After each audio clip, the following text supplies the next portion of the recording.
우리 주님의 은혜와 평강이 영과 진리로 예배하는 모든 성도님들께 넘치기를 원합니다. 근데 무슬림들이 사용하는 말 중에요, 아주 가장 많이 사용하는 말 가운데 하나가 인샬라라는 말이 있습니다. 근데 인샬라라는 말이요, 영화 등에도 이게 많이 나오는데, 영화 제목으로도 인샬라라는 이 제목이 있었어요. 이 뜻이 뭐냐면요, 신의 뜻대로라는 의미입니다. 이 무슬림들이 정말 많이 사용하는 말이에요. 일상 대화에서도요, 습관적으로 인샬라 이 말을 씁니다. 이게 자신의 의사보다는 신에게 맡긴다라는 표현인 거죠. 예전 중동에 처음 우리나라 일꾼들이, 우리나라 일하시던 분들이 이 중동에 나가서 일을 할 때요, 이 인샬라라는 말 뜻을 잘 이해를 못해서요, 무슬림들을 이해하지 못해서 어려움이 좀 있었습니다. 그런데 그들의 입장에서는 인샬라라고 하면 신의 뜻대로, 한마디로 신의 뜻까지 걸고 나는 약속하는 거다, 이렇게 이야기하는 거지만, 우리나라 사람들의 입장에서는요, 저들이 신의 뜻이라고 하고서는요, 약속을 지키지 않는 거예요. 아무것도 안 하는 것처럼 보이는 거죠. 그래서 이 인샬라라는 말이 매우 부정적으로 우리에게 소개가 되어졌습니다. 그저 뭐든 인샬라이라고 말하고서는 아무것도 하지 않고 약속도 안 지킨다라는 거죠. 그러나 무슬림들에게 있어서는요, 신의 뜻이기 때문에 그것이 반드시 성사될 것이다, 이런 긍정의 의미로 사용한 건데, 우리는 이제 그것을 받아들였던 분들은 그들의 모습을 보면서 부정적으로 인샬라 신의 뜻이라고 그냥 이야기하고 퉁쳐버리고서는 자신들은 이제 아무것도 안 한다고 그렇게 생각을 한 겁니다. 사실 이 인샬라라는 말은 아랍어고 무슬림들이 사용하는 말이지만 우리도 그런 말을 자주 사용합니다. 우리말로 바꾸면 뭐라고요? 하나님의 뜻대로. 우리도 이 하나님의 뜻대로다라는 말을요, 많이 사용을 해요. 그 중에서 우리가 이해할 수 없는 일에 대해서 설명할 수 없을 때 그것은 하나님의 뜻이다, 이렇게 이야기하기도 합니다. 우리가 이런 말을 하죠. 우리 시간과 하나님의 시간이 다르고 우리는 하나님의 뜻을 다 알 수 없기 때문에 하나님 하시는 일을 다 이해할 수 없다. 그래서 우리가 하나님의 뜻이다라는 거예요.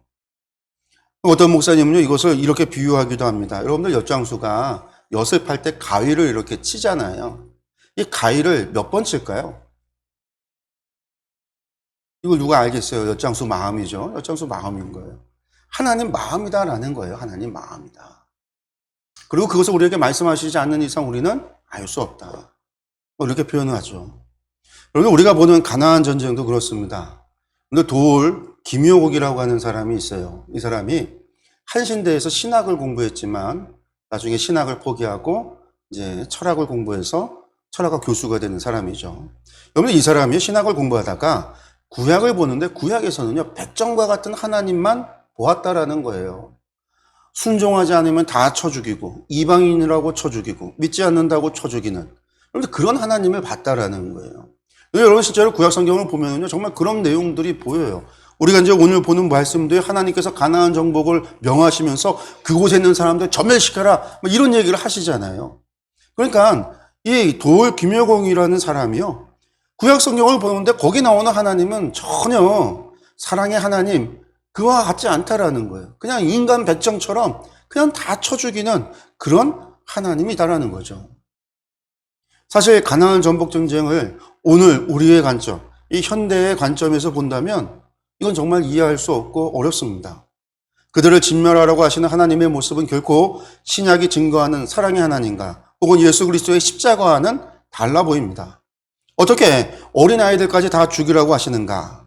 그들이 범죄했기 때문에 그들의 죄에 대한 대가로 그들을 심판하고자 그들을 진멸해야 된다라고 이야기한다 할지라도, 그럼에도 어린아이, 또 갓난아이까지, 그런 어린 생명까지도 다 죽이라고 하실까?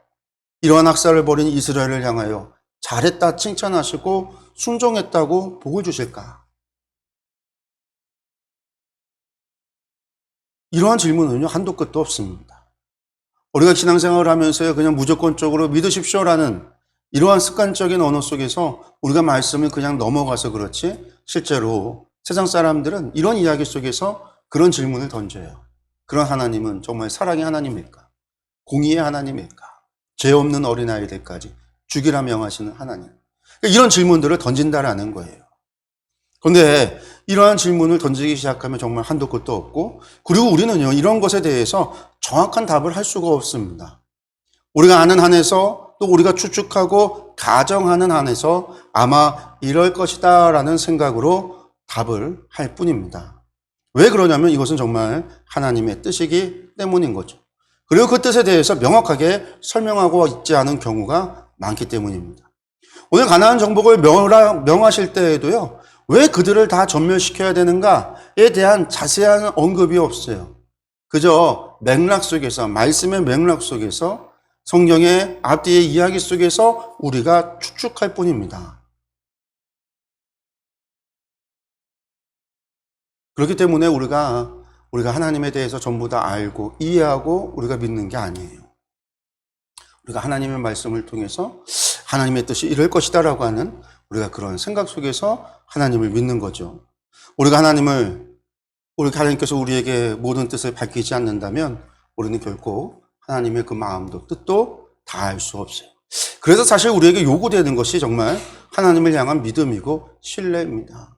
결국은 돌고 돌아 또다시 믿음인 거죠. 하나님께서 행하시는 일이 언제나 옳다라고 하는 사실, 하나님께서 하시는 말씀이 진리라고 하는 것, 하나님의 판결은 언제나 공의하다라는 것, 이러한 것들에 대한 믿음과 신뢰, 그것만이 우리가 하나님을 경외하고 성경의 말씀을 통해서 하나님을 믿는 유일한 길이기도 합니다. 여러분, 오늘의 말씀을 보면서 인샬라, 하나님의 뜻대로라고 하는 관점에서 보았으면 좋겠습니다. 왜 이렇게 하시는지, 이것은 옳지 않은 일이 아닌가? 이런 인본주의적 관점이 아니라 하나님의 뜻대로 신본주의적인 관점에서, 그리고 그것을 통해서 하나님께서 바라시는 것이 무엇인지, 이스라엘 백성들에게 바랬던 것은 무엇이었고 그들에게 원했던 것이 무엇인지, 그리고 이 말씀을 기록하여서 우리에게 남겨주신 하나님의 뜻, 그러니까 이 말씀을 읽는 우리에게 바라는 것, 우리에게 원하시는 것이 무엇인지를 깨닫는 그런 은혜가 오늘 이 시간 가운데 있기를 간절히 소망합니다. 우리 말씀을 한번 다시 먼저 볼 때 1절과 2절의 말씀을 먼저 보겠습니다.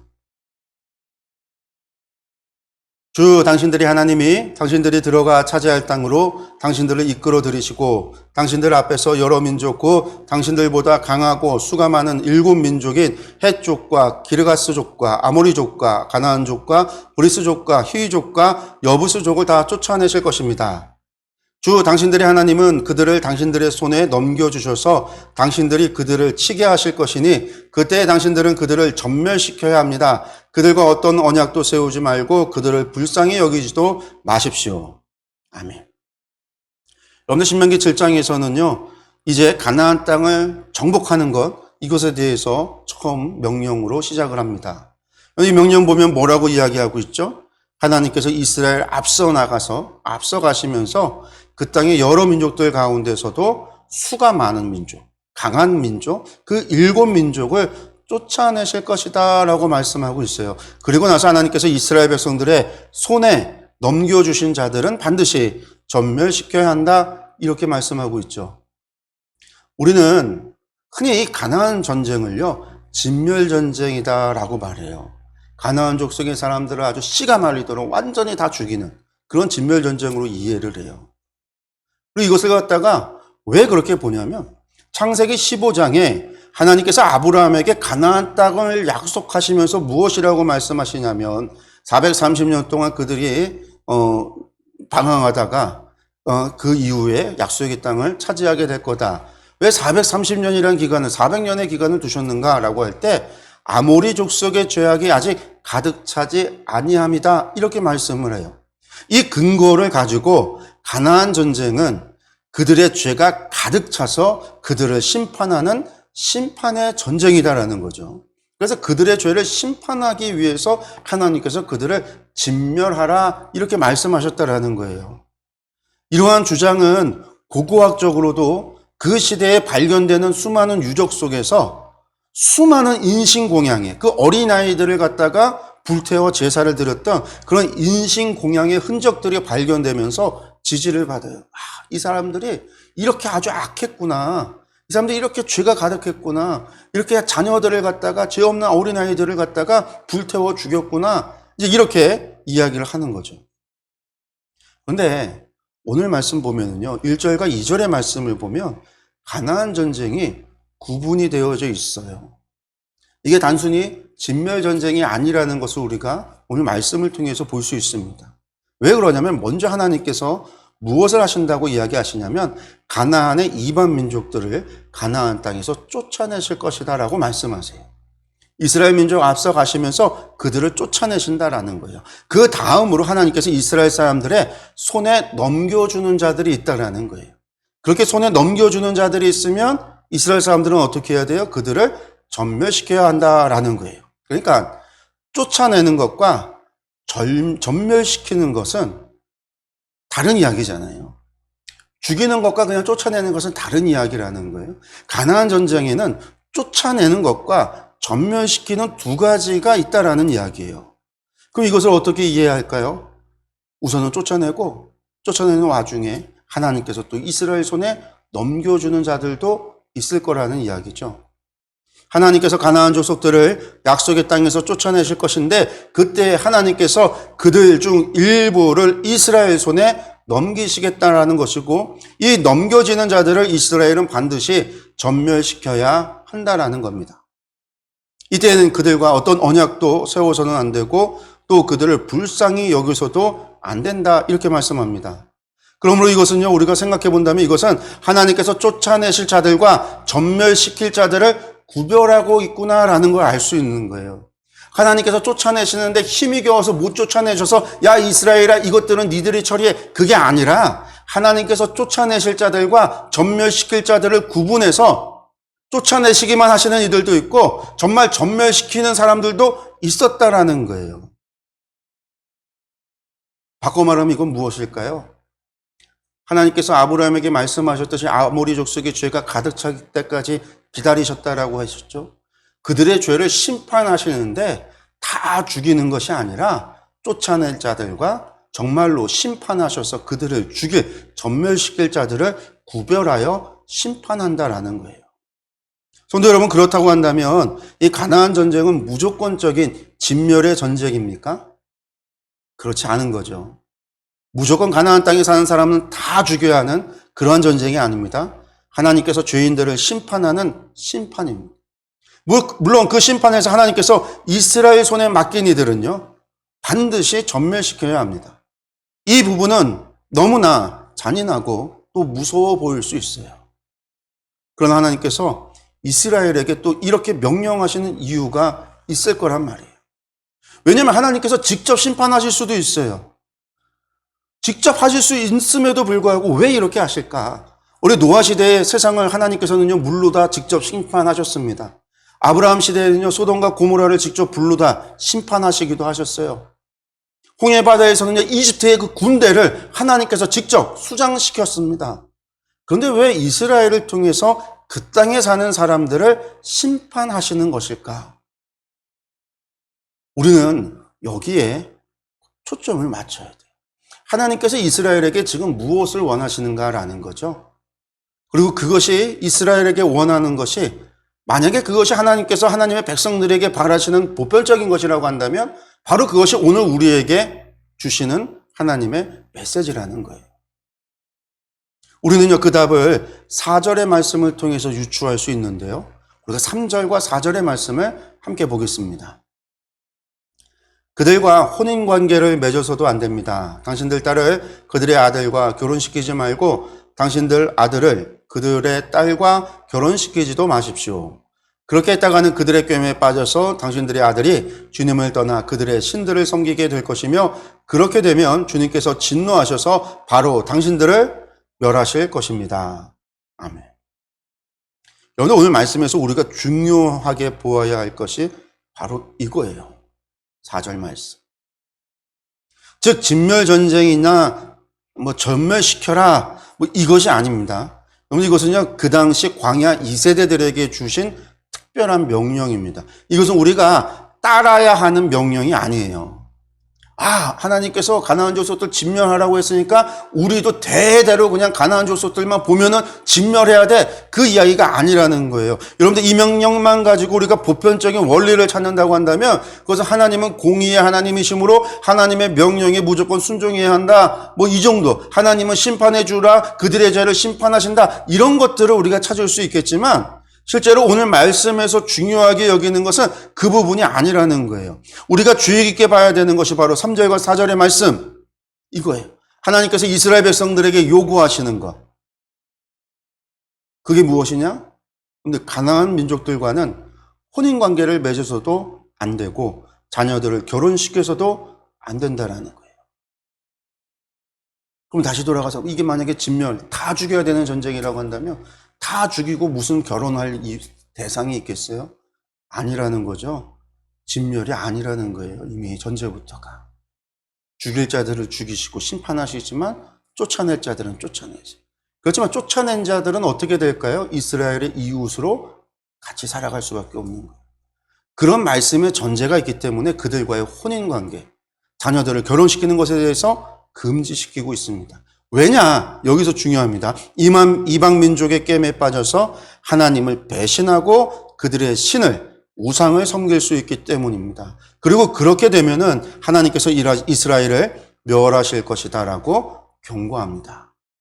이스라엘 자신들의 손으로 가나안 족속들을 심판했는데 하나님께서 그들의 손에 넘기시는 자들을 전멸시킴으로 그들을 이스라엘 자신들이 심판했는데 이스라엘 사람들이 도리어 그들과 동화되어서 그들과 함께 살아가면서 그들과 동일한 죄를 짓게 된다라고 한다면 이스라엘 자손들은 자신들이 행한 대로 자신들이 심판한 대로 심판받게 될 것이라는 거예요. 여러분들,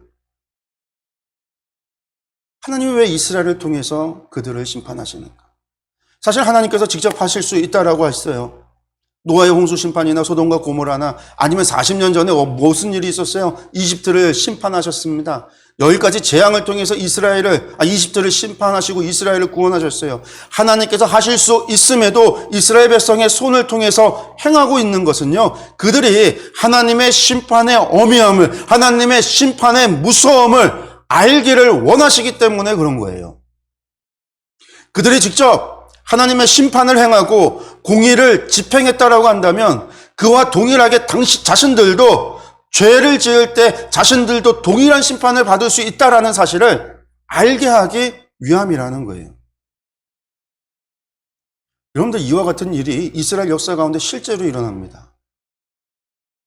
오늘 북이스라엘 가운데 유명한 악한 왕과 악한 왕비를 뽑으라고 한다면요, 대부분의 사람들이 누구를 뽑냐면 아합 왕과 이세벨 왕비를 뽑을 겁니다. 그런데 이 이세벨이라고 하는 왕비는요, 원래 페니키아의 공주였어요. 두로의 공주였죠. 그가 아합에게 시집 올 때에요, 이 페니키아의 바알 우상들을 가지고 들어와요. 뿐만 아니라 바알을 숭배하는 그 제사장들을 이끌고 같이 북이스라엘로 시집을 옵니다. 그리고 와서는 이 북이스라엘에 바알 숭배를 퍼뜨려요. 나중에는 북이스라엘뿐만 아니라 자신의 딸 아달랴를 남유다에 시집 보내면서 남유다에까지 바알 숭배를 퍼뜨리는 그런 여인입니다. 이 아합과 이세벨에 대해서 하나님께서 진노하시는데 이 아합의 다스리던 시대를 우리가 북이스라엘 가운데 무엇이라고 표현하냐면 오므리 왕조다라고 얘기해요. 이 아합의 아버지가 오므리거든요. 그 사람의 이름을 따서 오므리 왕조라고 이야기하는데 이 오므리 왕조 기간에 바알 숭배가 아주 이스라엘 가운데 아주 만연하고 아주 백성들 가운데 퍼져가요.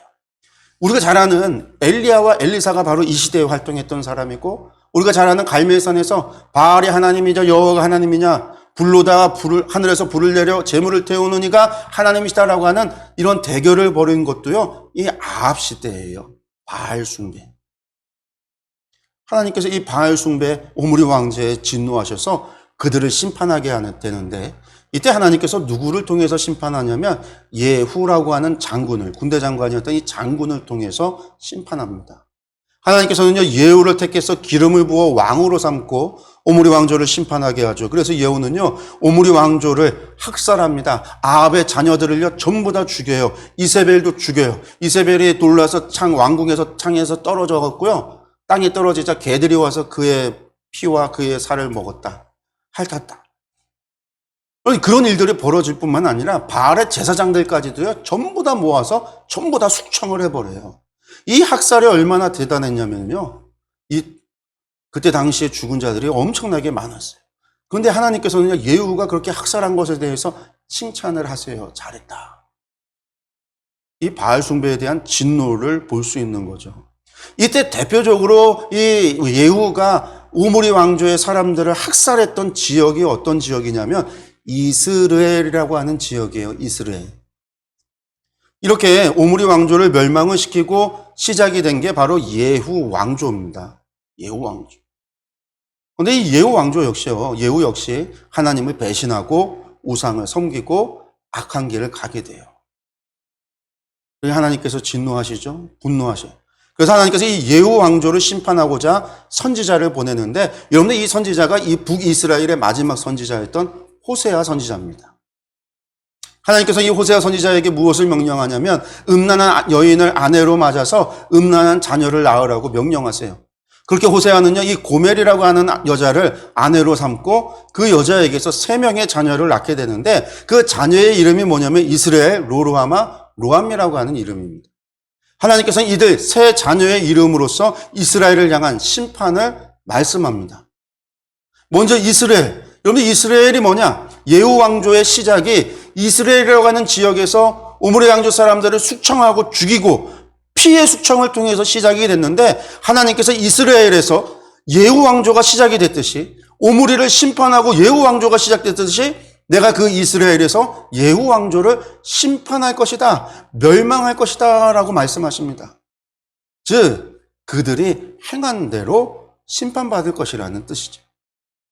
그 다음에 로로하마라는 말은 하나님께서 북이스라엘을 긍휼히 여기지 않겠다라는 뜻이에요. 그 심판의 시간에 심판받을 때에 긍휼히 여기지 않겠다라는 거예요. 그리고 나서 루함미, 너희는 내 백성이 아니요 나는 너희의 하나님이 다시 되지 않을 것이다. 그런 의미입니다.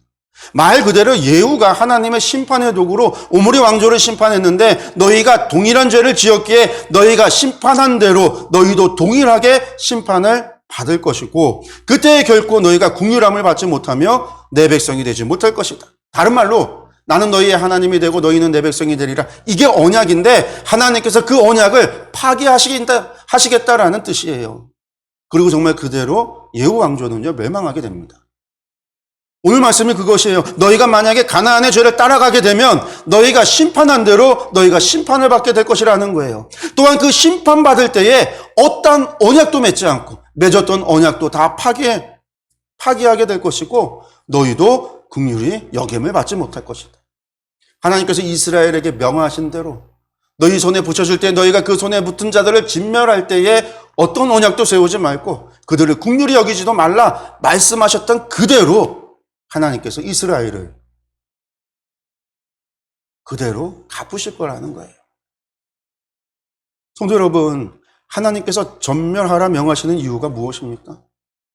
여러분, 우리가 생각할 수 있는 것은 가나안 민족의 죄를 심판하기 위함이다. 맞아요. 그렇지만 더 중요한 거, 오늘 우리가 이 메시지를 통해서 우리가 알아야 되는 건 뭐냐면, 이스라엘을 통해서 행하시는 이유는 이스라엘로 죄의 무서운 결과를 알게 하시기 위함입니다.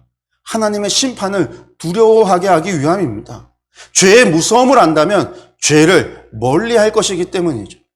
이것이 오늘 우리에게 주는 의미가 있다면 무엇일까요, 여러분들? 그것은 이스라엘이 알아야 했던 하나님의 심판의 무서움을 우리도 알아야 한다라는 거예요. 우리도 하나님의 심판을 알아야 되고 하나님의 심판을 두려워할 줄 알아야 합니다.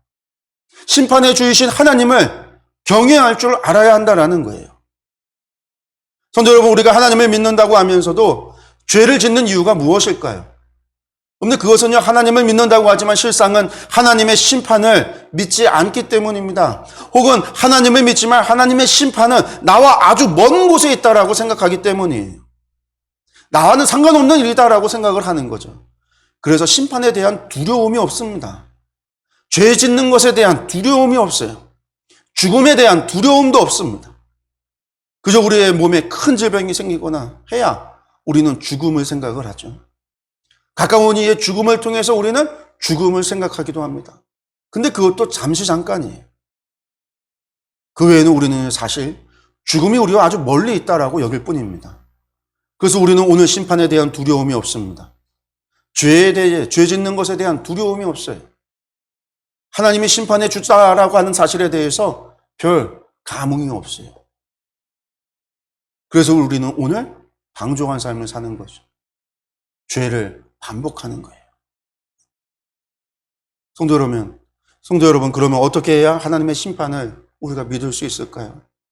과거에는요, 죄 지은 사람은요, 그 죄 지은 사람의 목을 베어서 높은 곳에 매달아 놓아 사람들이 볼 수 있도록 했습니다. 이것을 효시한다라고 하죠. 여러분들 왜 이런 일을 했을까요? 죄를 짓지 못하게, 죄를 억제하기 위함입니다. 죄의 결과의 무서움을 보여주기 위함이에요. 그래서 죄 짓는 것에 대한 억제력을 갖게 하기 위함인 거죠.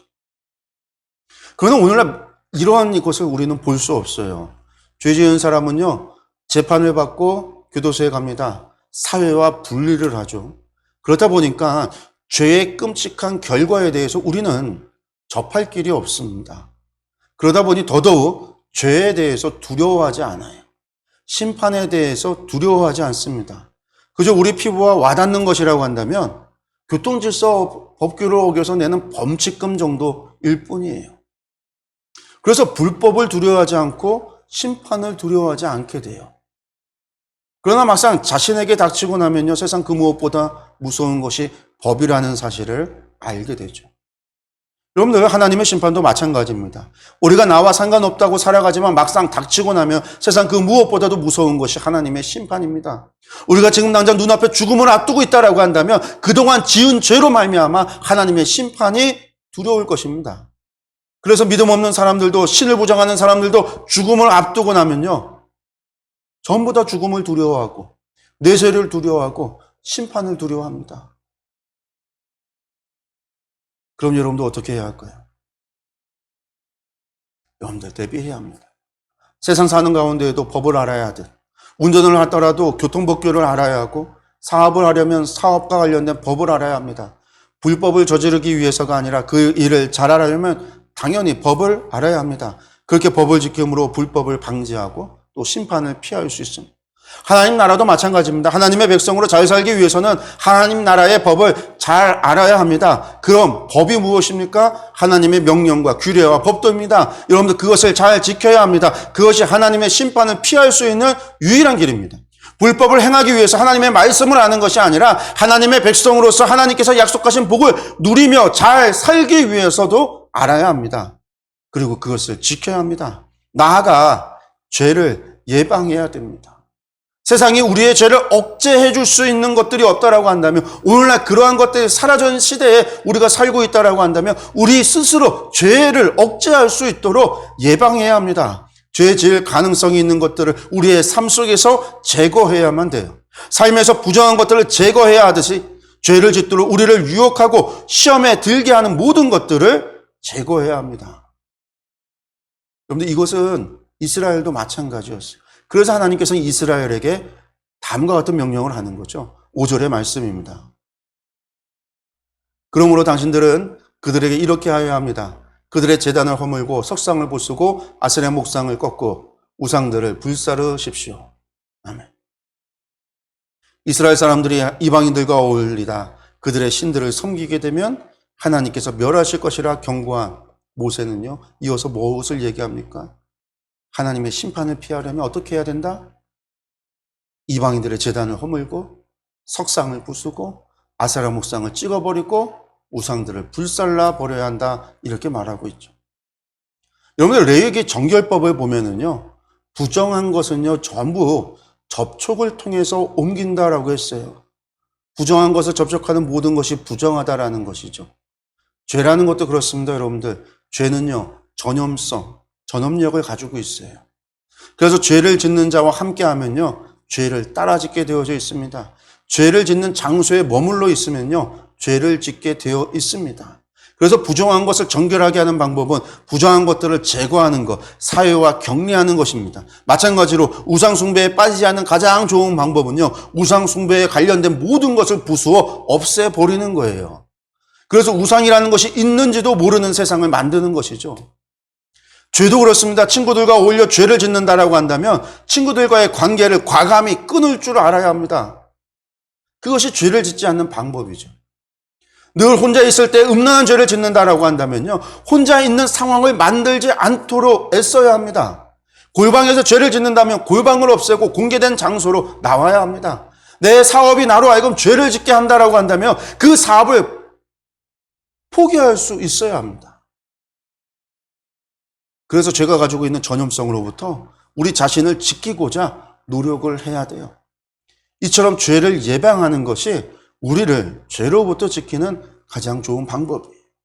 우리가 하나님의 심판을 무서워할 줄 알고 두려워할 줄 알고 하나님의 심판의 그 무서움과 엄해함을 우리가 믿는다라고 한다면 여러분들 우리는요, 죄에 대해서 예방할 수 있어야 돼요. 우리의 환경을요, 거룩한 곳으로 만들어야 돼요. 우리의 삶의 상황을요, 우리가 적극적으로 거룩하게 구별될 수 있도록 정결하도록 바꿔야만 돼요. 제가 요즘 아침마다 교회 나와서 새벽에 기도할 때 요즘 기도하는 제목 가운데 하나가 그거예요. 우리 교회를 하나님 거룩한 장소로 만들어 주십시오. 우리 교회를요, 성령의 기름을 부어 주셔서 우리를 정결하게 하여 주옵시고 거룩하게 하여 주셔서 세상과 구별하여 주옵소서. 그리고 하나님 우리 교회에 임재하여 주셔서 여호와가 여기 계시다, 여호와 삼마, 주님 여기 계심을 세상이 알도록 해주십시오. 하나님을 예배드리고 싶은 사람들이 주님을 만나러 나오고 하나님께 기도하길 원하는 자들이 주님 앞으로 나올 수 있는 그런 거룩한 공간으로, 거룩한 예배당으로, 거룩한 교회로 삼아 주옵소서. 이게 제가 요즘 교회를 위해서 기도하는 제목입니다. 우리의 환경을요, 우리의 공간을요, 우리의 관계를요, 거룩하도록 만드는 것. 예수님께서도 그 말씀을 하셨어요. 너희의 눈이 너로 하여금 죄를 짓게 하면 그 눈을 뽑아버리고 너희의 손이 너로 하여금 죄를 짓게 한다면 그 손을 잘라버려라. 그렇게 몸의 일부를 잃더라도 천국에 가는 것이 낫다라고 말씀하셨어요.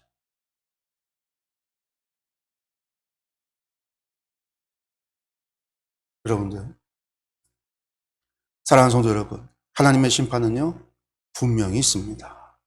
여러분들 이 사실을 믿으시기 바랍니다.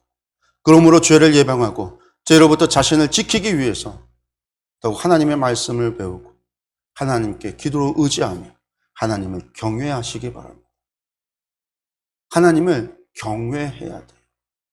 그것이 우리를 죄로부터 우리를 안전히 지키는 길이며 하나님께서 약속하신 복을 누리며 살아가는 유일한 길이 됨을 믿으시기 바랍니다. 기도하겠습니다.